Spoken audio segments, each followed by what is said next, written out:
Hi everyone, কেমন আছো তোমরা সবাই এই গরমে? আমি তো খুবই ভালো আছি। দুপুরবেলায় হঠাৎ আমাদের বাড়িতে পিসিমণি, পিসা আর বোনও এসেছিল। তারপর বিকালে আমরা সবাই রেডি হয়ে বেরিয়ে পড়ি ঘুরতে।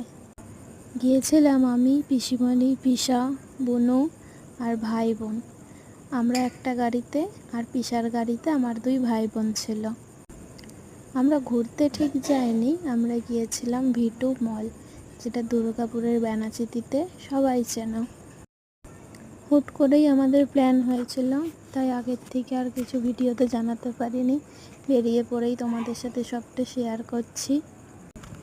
তারপর আমরা ভাই বোন সবাই মিলে, পিসা পিসি সবাই মিলে ঢুকে গেছি মলের ভেতরে। মলে এখন পিসা পিসিরা কেনাকাটি করছিল, ততক্ষণ আমরা ভাই বোনরা গিয়ে বাইরে একটু খাওয়া দাওয়া করে এলাম। ভাই বোনের আবদারে ফুচকা, আইসক্রিম সবই খাওয়া দাওয়া করলাম। মলে কিছু আমরা ফটোও তুলেছিলাম, সেগুলোও তোমার সাথে শেয়ার করলাম, আমার বোনের সাথে, ভাইয়ের সাথে। তারপর আমি সিঙ্গেল কিছু নিজেও ফটো তুলেছিলাম, যেটা তোমাদের সাথে শেয়ার করেছি। Tata, bye bye.